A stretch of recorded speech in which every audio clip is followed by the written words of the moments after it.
नमस्कार, मी अरमान पठाण. आपण बघत आहात शार्प न्यूज. आपलं शहर, आपलं गाव, आपली बातमी आपल्यापर्यंत पोहोचवण्यासाठी शार्प न्यूजची टीम नेहमीच कार्य करत असते. महाराष्ट्राला काळीमा फासणारी घटना. बुलढाण्यातील महिला मारहाण प्रकरणाचे मालेगावात तीव्र पडसाद. छत्रपती शिवाजी महाराज यांच्या जयंतीचा उत्साह सर्वत्र असतानाच बुलढाणा जिल्ह्यातील लोणार तालुक्यातील चिखला येथे शिवस्मारक उभारण्याच्या वादातून एका महिलेला अमानुष मारहाण झाल्याची धक्कादायक घटना घडली आहे.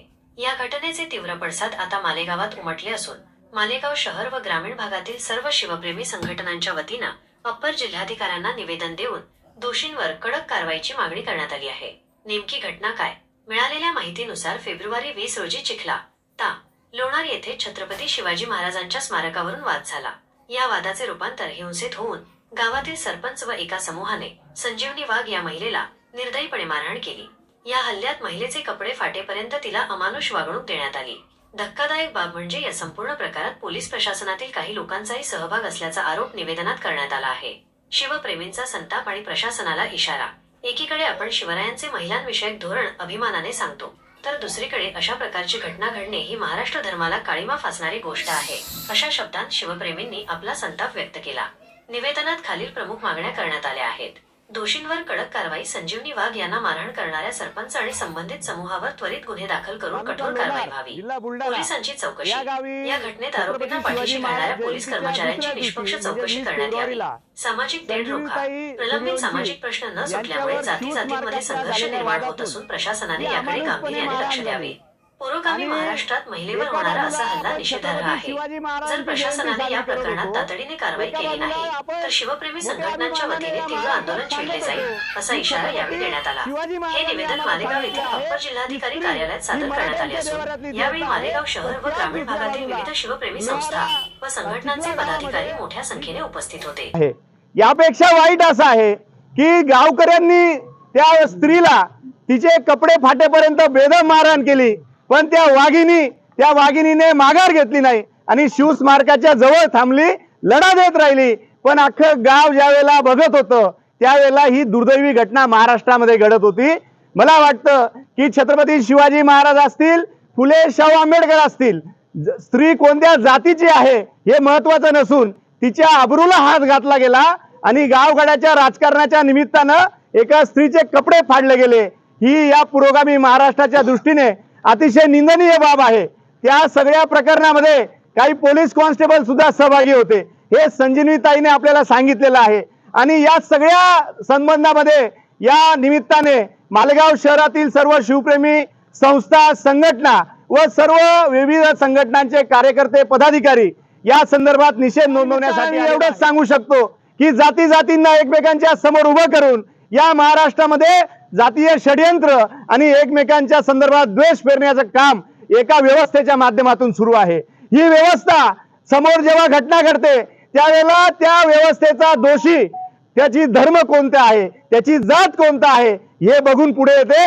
मला वाटतं या प्रकरणामध्ये दुर्दैव असं आहे, जर समजा यामध्ये आरोपी मुसलमान राहिला असता तर या महाराष्ट्रामधली एक ठराविक भुंकणारी जमात ती सगळं महाराष्ट्र यांनी डोक्यावर उचलला असता. आम्हाला या सगळ्या जमातींना विचारायचं आहे की संजीवनीताई हिंदू आहे आणि या हिंदूंसाठी आता तुमचे मोर्चे का निघत नाही? या हिंदूंसाठी गेल्या 3 दिवसांपासून तुम्ही गप्प का आहात? तुम्हाला जेव्हा जेव्हा एखाद्या दुसऱ्या धर्माचा व्यक्ती आरोपी असेल त्याच वेळेला तुम्ही आवाज उठवणार आहात का? हा महाराष्ट्र फुले शाहू आंबेडकरांचा महाराष्ट्र आहे. हा महाराष्ट्र अशा पद्धतीने आम्ही तोडू दिला जाणार नाही. या निमित्तानं आपण एकच लक्षात घेतलं पाहिजे की आम्ही सर्व महापुरुषांना मानणारी लोक आहोत आणि ही महापुरुषांना मानणारी लोक ही तर संजीवनीताई फक्त एखाद्या जातीची आहे म्हणून इथं जमलेले नाहीत, सगळ्या जाती धर्माची लोक जमलेली आहेत. आज आपण जी निंदनीय घटना घडली त्या घटनेचा निषेध म्हणून सर्व शिवप्रेमी एकत्र येऊन या सरकारला जाब विचारण्यासाठी आजचं हे आंदोलन उभारलेलं आहे. हे निषेध आंदोलन आहे. या आंदोलनाच्या माध्यमातून मला असं वाटू लागलं का जवळजवळ लोकशाही संपून या देशात हुकुमशाहीला सुरुवात झालेली आहे. लोकशाहीला त्या महिलेचा विवस्त्र न केला, मी म्हणतो लोकशाहीचा विवस्त्र केलेला आहे. लोकशाहीला बाजारात उभं करून खुलेआम निलाव होत आहे. जर लोकशाहीमध्ये असं घडत असेल पुरोगामी महाराष्ट्रात असं घडत असेल, मग आम्ही स्वाभिमानाने जर सांगतो का आम्ही छत्रपतीचे वंशज आहोत आणि आम्ही छत्रपतीच्या वंशजाच्या राज्यामध्ये तरी असं घडणार नाही, आम्हाला कुठलाच अधिकार उरत नाही. मी म्हणतो आताच अनिल भाऊने सांगितलं का अदरवाईज समाजाच्या माणसाने जर हे कृत्य केलं असतं तर फार मोठ्या प्रमाणात मोर्चे निघाले असते, निषेध झाला असता. मी म्हटलं समाज कुठलाही असो पण हा लोकशाहीला घातक आहे. महाराष्ट्रभर आणि देशभर 19 फेब्रुवारी छत्रपती शिवरायांचा जन्मोत्सव एकीकडे साजरा होत असताना भारताची संस्कृती श्रीप्रधान संस्कृती असलेल्या आपल्या देशात या ठिकाणी आपल्या बहिणीचा या ठिकाणी अपमान झाला. मला वाटतं छत्रपती शिवरायांनी शत्रूच्याही लेकीला आईचाच दर्जा त्या ठिकाणी दिला.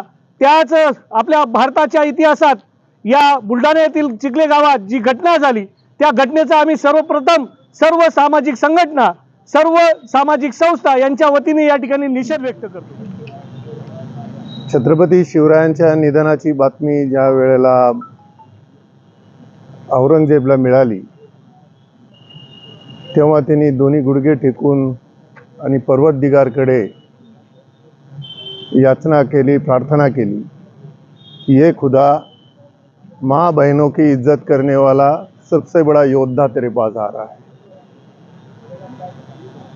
अशा शिवरायांच्या पुतळ्याच्या संरक्षणासाठी शिवरायाची वाघीण या ठिकाणी झटली आणि तिला विवस्त्र करण्यात आलं. ही खेदजनक घटना ही महाराष्ट्रात व्हावी आणि शिवरायांच्या राज्यात व्हावी आणि शिवरायांच्या राज्यात त्या राज्यात व्हावी की ज्या राज्यामध्ये शिवरायांच्या आशीर्वादाने सरकार स्थापन झाले. इथे 3 वर्षाच्या बालकीपासून तर 75 वर्षाच्या वृद्ध स्त्रीवरती अत्याचार केला जातात आणि समाज आणि सरकार हे मुकुटपणे या ठिकाणी बघतंय. ही सामाजिक कार्यकर्ते म्हणून आम्हा सगळ्यांना याचं मोठं दुर्दैव या ठिकाणी वाटतं, मोठं क्लेश या ठिकाणी वाटतं. ज्या शिवरायांनी त्यांच्या गड किल्ले जिंकून देणाऱ्या सरदारांनी जर आघात केला, स्त्रीवर अत्याचार केला तर त्याचे डोळे काढले, हातपाय कापले. या घटना जी शिकवण शिवरायांनी आम्हाला सगळ्यांना आपल्याला सर्वांना या ठिकाणी दिली आहे, त्या स्वराज्यामध्ये त्याच्याच पुतळ्यासाठी झटणाऱ्या स्त्रीवरती असा अत्याचार होतो आणि मूकपणे या ठिकाणी बघितलं जातं. हे मोठं दुर्दैव आहे. मालेगाव शहरातही काल परवाला जी घटना घडली, ज्या बालिकेवरती अन्याय अत्याचार झाला, त्याच्याही घटना ऐकून आम्ही सगळ्या शिवप्रेमींवरती आमच्या संवेदना ह्या कळवळून आल्या की अशा प्रकारची दुर्दैवी घटनांनी ही मानसिकता निर्माण होते आणि या मानसिकतेला, या पुरुषाही वासनदेतेला आपण लगाम घालू शकत नाही. हे सरकारने या साऱ्या गोष्टी गांभीर्याने या ठिकाणी घेतले पाहिजे. महापुरुषांचे अवमान करणं ही सध्या फॅशन झालेली आहे आणि हा जे लोक महापुरुषांचे अवमान करतात त्यांना बक्षिसं दिली जातात. कोणी महाराष्ट्र भूषण होतं तर कोणी पद्मभूषण होतं. हे डोळ्या देखत आमच्या सगळ्यांच्या छातड्यावर या ठिकाणी घडतंय. म्हणून सरकारने या साऱ्या गोष्टी गांभीर्याने घ्याव्यात. हा जो सुशिक्षित समाज जो कधी राजकीयाच्या आणि या सगळ्या घटनांच्या बदलावरती समोर येत नाही, जर उद्याला जागा झाला तर सरकारने समजावं तुम्हाला पळती भुई या ठिकाणी कमी होईल. म्हणून अजूनही वेळ गेलेली नाही. अशा नरधामांना, समाजकंटकांना तुम्ही वेळीच आवर घाला, हेच मागणं आमच्या साऱ्यांचं या ठिकाणी आहे. बोला. आरोपीला शिक्षा झालीच पाहिजे. आरोपीला शिक्षा झालीच पाहिजे. शिव फुले शाहू आंबेडकरांचा विजय असो. शिव फुले शाहू आंबेडकरांचा विजय असो. जय जिजाऊ, जय शिवराय. तुमचे आमचे नाते काय. जय जिजाऊ, जय शिवराय. शिव फुले शाहू आंबेडकरांचा विजय असो.